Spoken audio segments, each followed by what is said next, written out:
We are starting a new sermon series that will last 6 weeks across the summer. It is simply entitled Flannelgraph Exodus. So let me give you the context of both of those and why we're doing what we're doing and what it's all about. Imagine, if you will, 1976. I'm a little boy in New Ross, Indiana, a town of about 500. My parents attended New Ross Christian Church. It was a tiny little church building. There was a door off to the right of the stage, and it went around to a room in the back where our Sunday school was taught by a sweet elderly lady. And one week, she put up this new cutting edge board, and she had these figures. They were heavy paper. They were punched out that came with the lesson material. And on the back of them, there were yellow stripes of fabric. And what she could do was she could tell the story and then she could attach it to that board. And it was called a flannelgraph.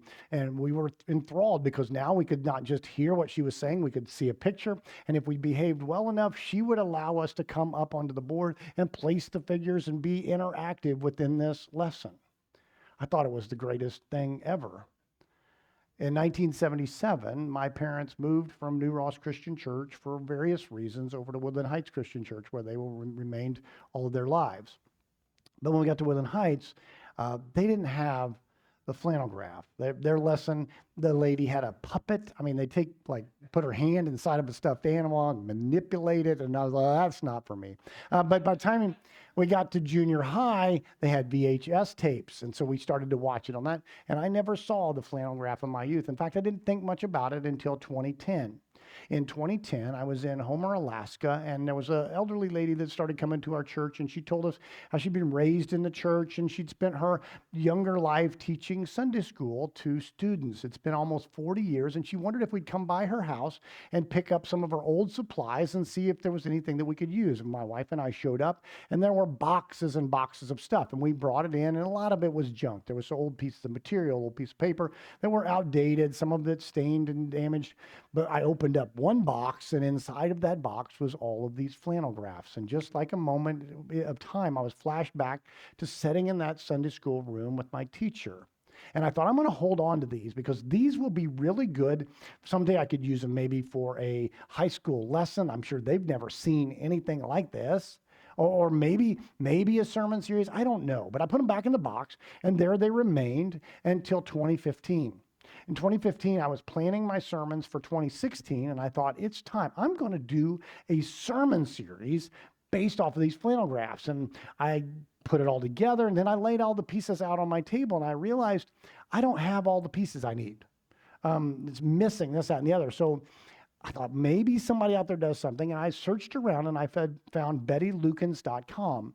Betty Lukens bought the 1960 copyright and still produces them today. That's what you see up here. They're now printed with nicer printers. And so I took a leap of faith. I said, I'm going to do this. I'm not sure where this is going to go, but maybe I can use them, and then I can pass them on to our children's ministry. And so I took the time, I spent $300 of the church's money, got the deluxe set, which was 600 pieces. Now, I was not prepared for when it showed up.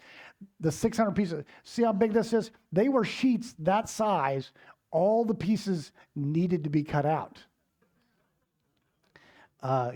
My mother happened to be visiting at the time, and so we spent an entire week spending spare time cutting out all of these figures and putting them in a box and getting ready. And I preached then that summer of 2016, my first series, Flannelgraph Jesus. And it was well received. Lots of positive comments. People said they enjoyed it. It was back to their childhood. And you don't have to give me much encouragement for me to go, well, maybe I'm not going to give this to the children's ministry. I'm going to keep it, and I'm going to keep using it myself. And since that year, about every other year, roughly, I've done a flannelgraph sermon series. I've done Flannelgraph Jesus, but then we did Moses, we did David, we did Elijah. This year, I'm going to do a little different. I'm not going to focus on particularly one character. I'm going to focus on the story of the Exodus and the people of Israel. And so we're going to spend the next 6 weeks, and you're going to have 1 or 2 boards up here every week that's going to walk us through the story and hopefully a little bit more of an interactive way. This story is the Exodus. Now, let me make sure you understand that word, and I want to set it in its complete context. I don't want to give anybody, miss out on anybody as I explain this. So we're going to have to go clear back to Genesis. God creates all of the world, and it's in perfect relationship with him. But man rebels.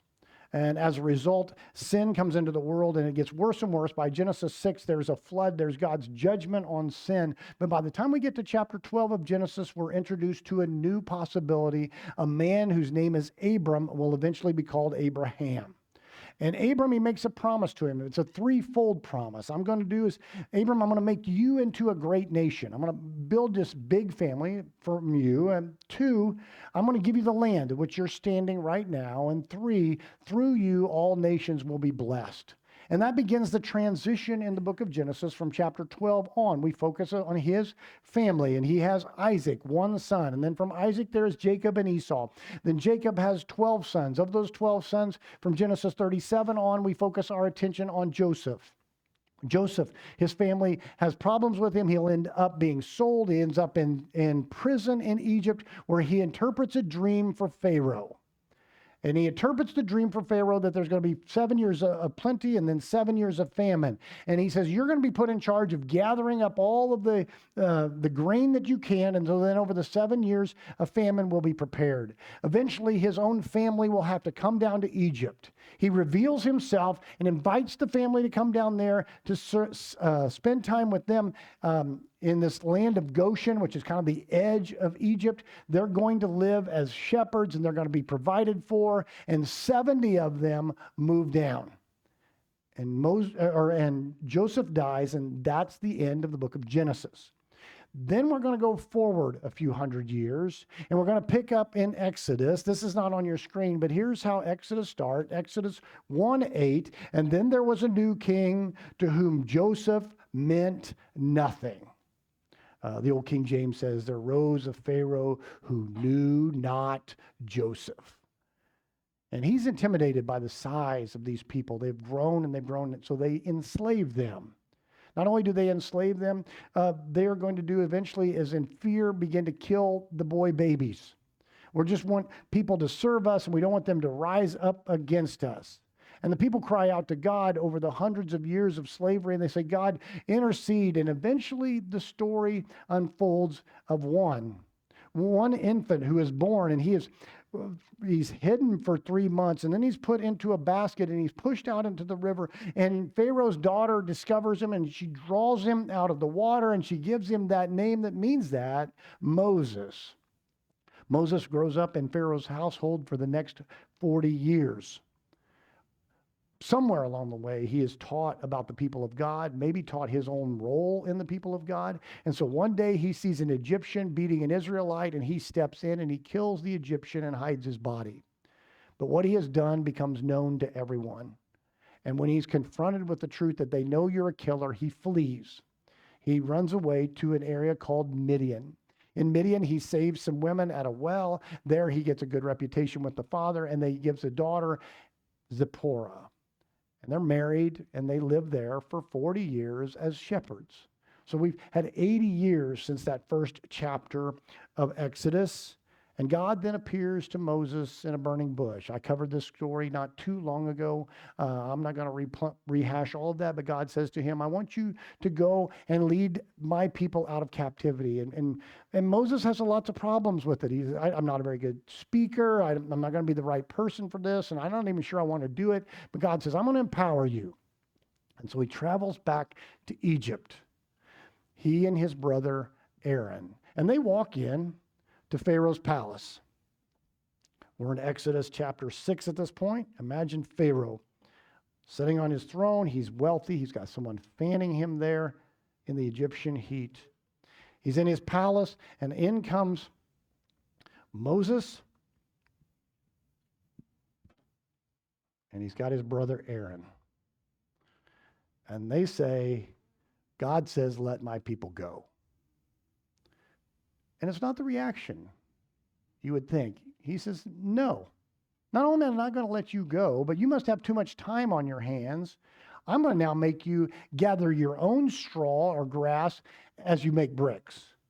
And the people are outraged. You just made a hard job even more difficult.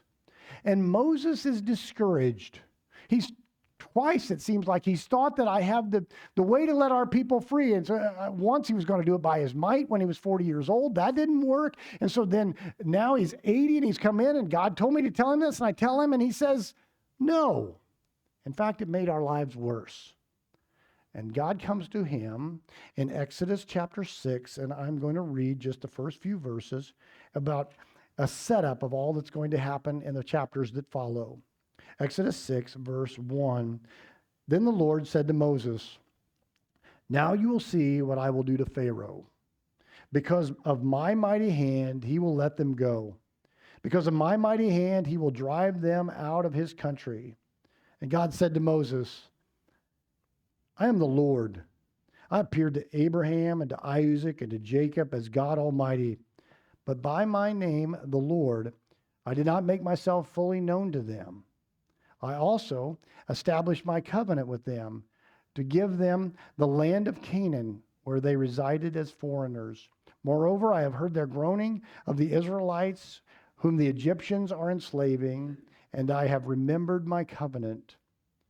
Therefore, say to the Israelites, I am the Lord, and I will bring you out from the yoke of the Egyptians. I will free you from being slaves to them. I will redeem you with an outstretched arm and with mighty acts of judgment. I will take you as my own people. I will be your God, and they will know that I am the Lord your God who brought you out from under the yoke of the Egyptians.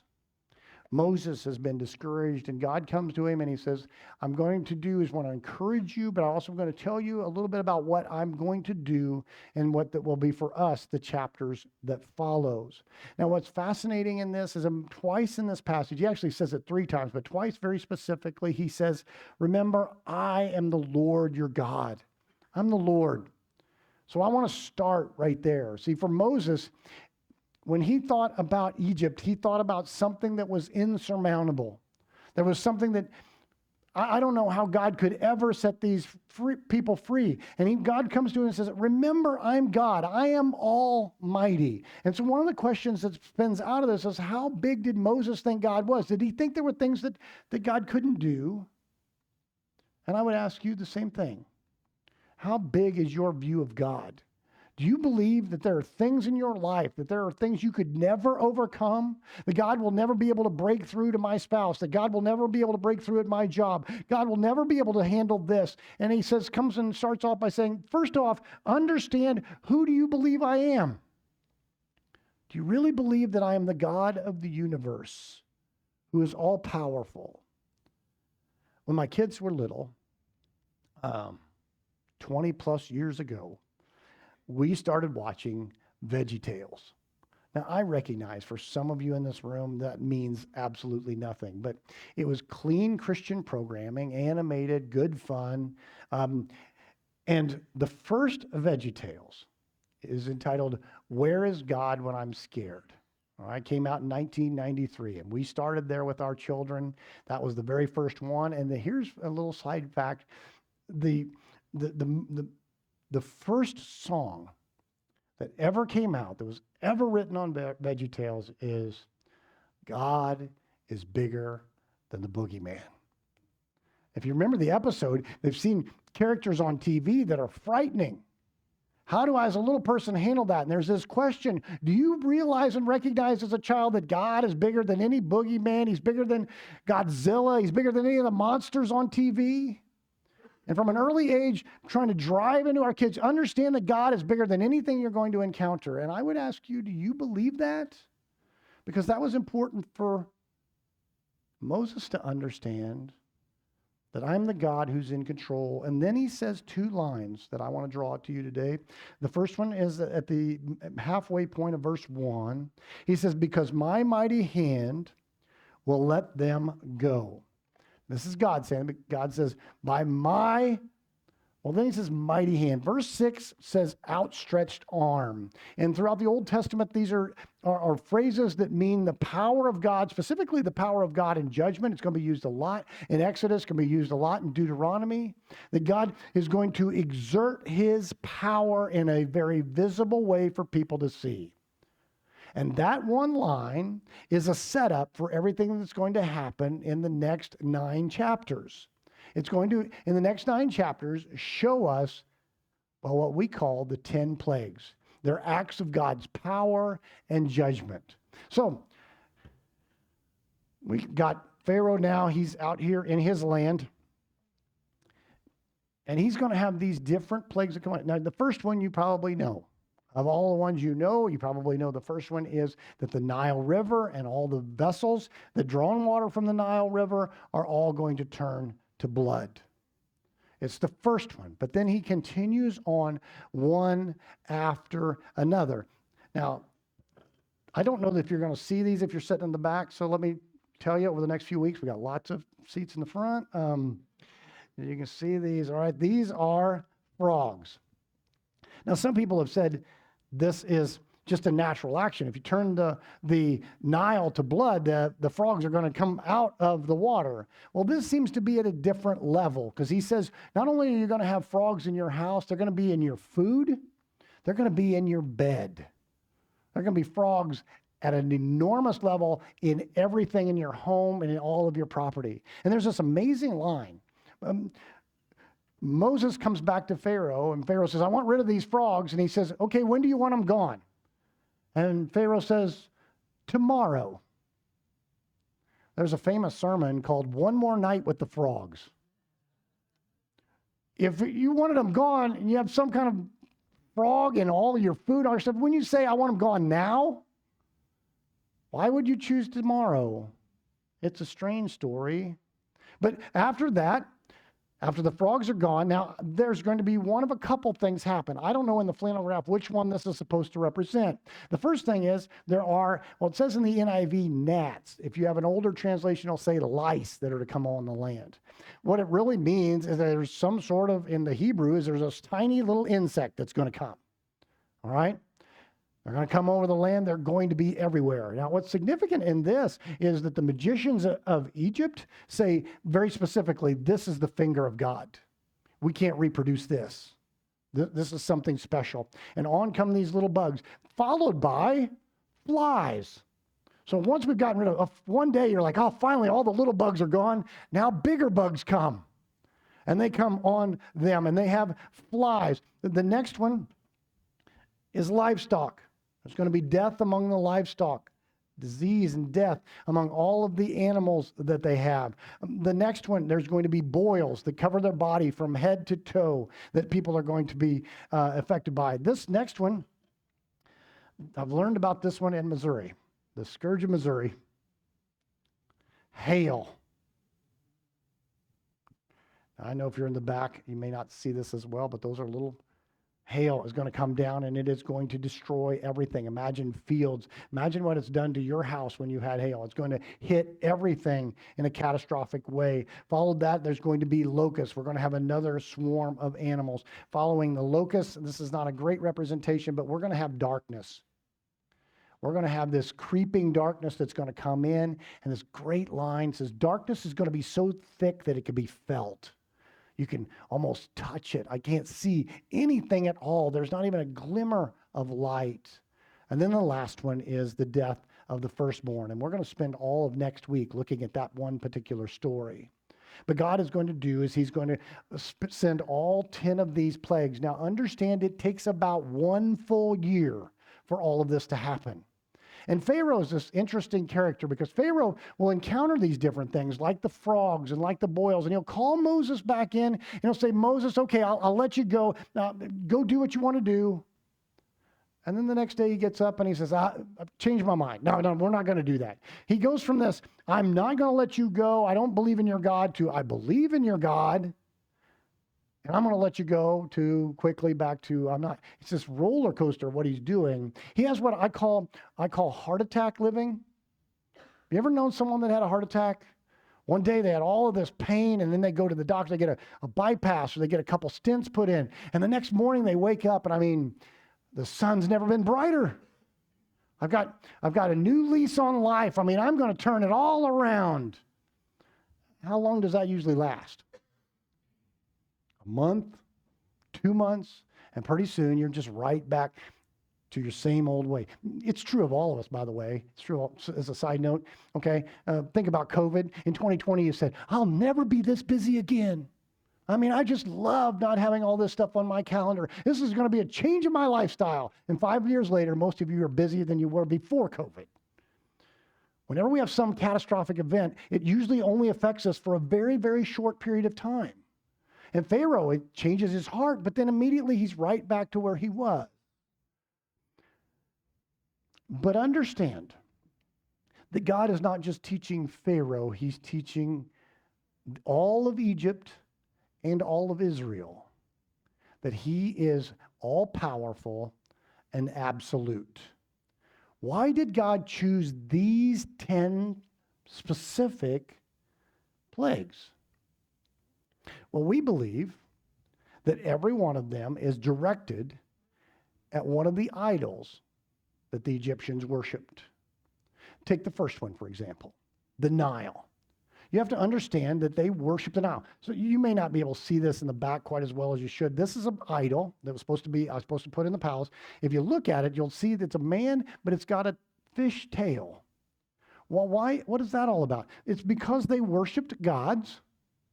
They worshiped idols associated with the Nile. The Nile River is a source of life. It provides all of our drinking water, maintains life that way. More than that, it's a source of food. All of the fish that we eat come from the Nile. It's a source. Well, everywhere it goes, we can water plants and they can grow. We know from our ancient archaeology that there are at least 3 different gods associated with the Nile River that the Egyptians worshipped. And God comes in and he says, let me show you that I'm more powerful than any of your gods. I can turn it to blood. I can make it go back to water. I can do whatever I want. I'm all powerful. I first heard about this. Maybe you've heard these kinds of things before. I was a kid at that church, Woodland Heights Christian Church my parents went to. They had a guy from Team Expansion that came in to speak. His name was Ken Henderson. And Ken Henderson had a sermon that he preached on Sunday morning called When the Gods, small G-O-D-S, When the Gods Met the God with a capital G. And he walked through all 10 of these. You can go do a Google search and you'll find how every one of them corresponds to different gods of Egypt. And he was saying, I'm going to do is show you that I am all powerful. In case you doubted it, Moses, in case you had doubted it, Egyptians, in case you doubted it, Israelites, know that I am absolutely powerful. And what's fascinating is, from this story on, most in the Bible, most of these things are not referred to as plagues. From that point on, they're referred to as wonders. See, if it's happening to you, it's a plague. If it's happening for you, it's a wonder that our mighty God showed up and he fought the battle for us. Did you catch the songs that we sung today? It's simple. The battle belongs to the Lord. It's not about me. He's greater than us. God is able. He will overcome. Or how about this song I specifically picked out? Our God is greater. Our God is stronger. God, you are higher than any other. Awesome in power, our God. And that could have easily have been sung by the Israelite people as they watched these, wonders take place. He says, I'm going to lead the people out, and then he's going to give this second line in verse 6. I'm the Lord, and I will bring you out from under the yoke of the Egyptians. Okay, so this is a different transition. I'm going to display all of my power, but here's where this is headed. Now, in this passage, there is an interesting phrase there. It says, in, I think, verse 5, it says, God says, I remembered my covenant with my people. Now, did God forget? Well, that's not what it means. It may appear to us that way, but the idea is that when God remembers something, it means that God is going to do something visible for people to see this is coming to fruition. Okay? So God says, I've known all along what I was going to do, but what I'm going to do now, you're going to be able to see. And in your mind, it's going to be as appear as if I remembered you. But this was my plan. And in fact, what's going to happen in the pages that follow is two things are going to happen. The people are going to fulfill two of the promises made to Abraham. They're going to become a great nation, and they're going to take over a land. That's what's going to happen throughout the next book. But in this whole passage, 6 different times, God says, I will. Here's what I'm about to do. I will. Let me point you to 3 of them. Okay? 1, he says, I will set you free from slavery. I will free you from being slaves to them. I had kind of a unique week. Okay?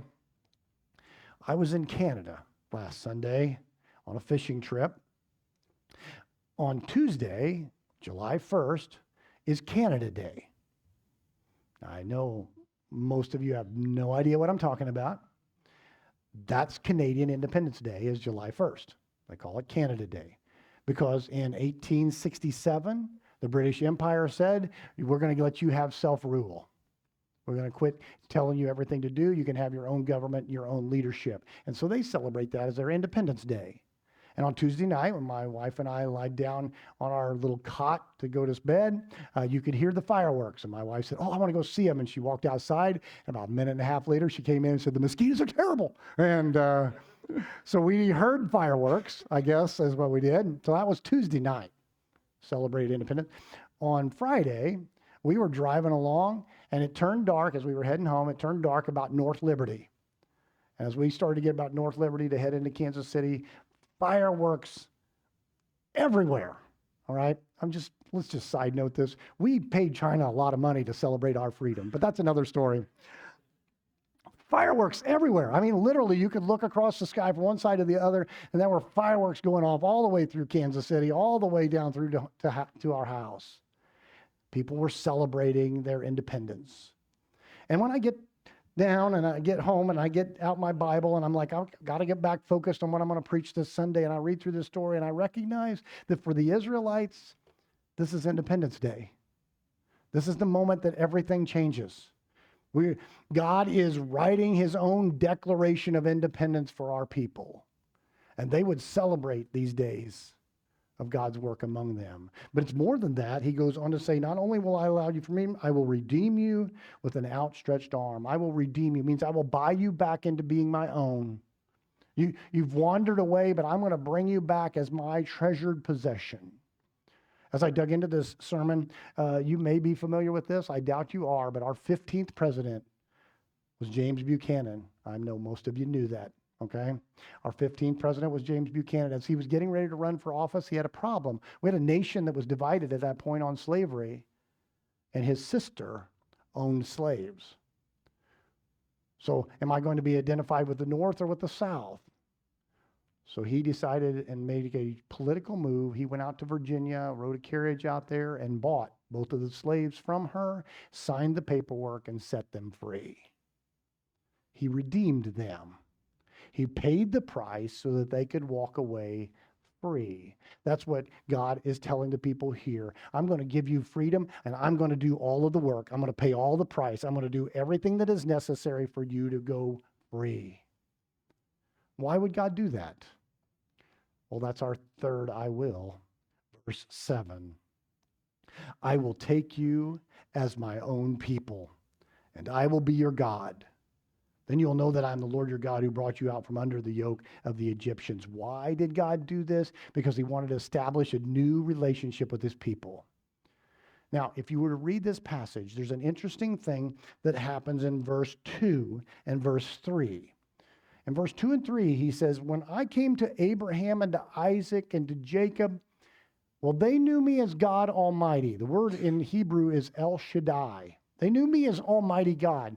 But to you, you're going to know my name. And the name of God in this passage is Yahweh. Okay? Now, this is always a little bit, I was trying to explain this between services. This is always a little bit complicated. So when God says his name, we translate it, I am. Okay? So when he comes to Moses on the mountain, he says, I am. God is ever present. When we say the name of God, it means he is, or he was and is to come. He is eternally present. So he states it one way, we state it the other. But it's the name of God is Yahweh, this eternally existent one, the great I am. And most people point to this passage and say, look, that's what this is about. And I say, yeah, that's a starting point, that they're going to know the name of God in a new and different way, but that's not all it means. See, God is going to build them into something completely different. He says, understand, you're going to know me as deliverer. You're going to know me as the one who's provider. You're in the wilderness. I'm going to provide you with food, and I'm going to provide you with water. You're going to know me as leader. You're going to follow the smoke, and you're going to follow the pillar of fire. You're going to know me as the God who cares about you, who wants to live in relationship with you, so much so that I'm going to give you my words. I'm going to give you my law. And see, it's easy for us when we read these stories to not get the entire impression of what's meant here. This is God's declaration of independence because I love you and I want you to be a nation under me. Michael McIntosh is a preacher, and he tells the story this way. He said, I was moving again, and I was going through this box. You know, as you travel for very long, you have this collection, boxes with collected junk. And he said, I was going through the boxes, and most of it just old paperwork, throwing it away. And suddenly something caught my eye. It was a signature, and I recognized that handwriting. It was my grandmother, who had long since passed. I don't remember this. He said, I took it out and I opened it up, and there was a letter she had written me when I was in college, encouraging me to stay the course, to keep the faith. He said, suddenly it went from being a scrap of paper to an important document from someone I love. That's the way the story of Exodus unfolds. For us, it's easy to just go, well, these are just fun stories that we can do Flannelgraph with, but recognize that this is the story of a God who loves you and wants to live in right relationship with you. And here's the level that this begins to connect with us. Now, I recognize it's 4th of July weekend, and none of you are going to do this, okay? I'll just put that out there. But if you were to go read a sermon online on this passage, or you were to go read a commentary or a scholar or a book over this section, all of them stop and say the same thing. Over and over, they'll stop and they go, that's Jesus. Understand, that's Jesus. Well, that's pointing to Jesus. That's pointing to Jesus. Everyone, they can't get past it. And I want you to know that the reason that we are focusing on the story of the Exodus is because it is a type that will show us what Jesus came to do. Okay? The story of the Exodus reveals to us at specific levels the story of Jesus. Let's think about this. God hears his people who are crying out, God, we are enslaved not only to sin, but to death. We all face death. God set us free. And God comes in and he not only hears his people, he comes to his people. He sends Jesus to walk among us. And that not only does he come to his people, but he demonstrates his power. And his power is way beyond just some frogs and some hail. He's going to raise a person from the dead. He said, I'm going to demonstrate that I have power over the grave. I have the ultimate power. And for all those who align themselves with the one who rose from the dead, he says, I'm going to give you freedom. Freedom from all your sin. You can let go of your guilt, your shame, your past. I'm going to redeem you. I'm going to buy you as my own. And for everyone who comes to me, that's what the cross is going to accomplish, is a new relationship with me. And we can live in a new relationship with God as we journey together towards the promised land. And the story of the Exodus, the reason I'm going to spend 6 weeks here is not because I care about the Exodus, because it shows me a deeper level of what I believe about Jesus. It reveals to me God's almighty work as the one who takes people who are enslaved and brings them out and makes them his own. And that's the story of Jesus. And when you read and hear the story, I hope you will personalize it. There's narratives, anecdotes that made their way around from one preacher to another. And it's always hard to know what's truth and what's fiction. And I try to dig as deep as I can across the internet. And some stories you just can't find a source. And there was different variations of this story. But this is the story, that there was a house that caught on fire, and the first responders were called, and they arrived. And the discussion was that, well, there's a little girl upstairs. One of the firemen, without hesitation, broke down the front door, went up the stairs, broke in her bedroom door, found her trapped, grabbed her little bitty body, and brought it out. There was a celebration that you've done a good thing, but that was kind of the end of the story for about another 12 years. 12 years later, that little girl said, I want to find that fireman. And she found that fireman, and she said, I just want to say this to you. Thank you for saving my life. I am here today because you came for me. That's the story of the Exodus. That's the story of the gospel. And I hope that's your story. Let's pray. Almighty God, I know that as I tell this story today, for so many of us, it's so familiar. I mean, we've seen it in movies. We've heard it since we were little kids. But God, help us to think deeply and reflect on what it means for us as followers of Jesus, about what we see and what we hear about your mighty power, but ultimately about your love for us and your desire to live in relationship with us. We thank you for helping us to be set free from our past through the work of Jesus. Amen.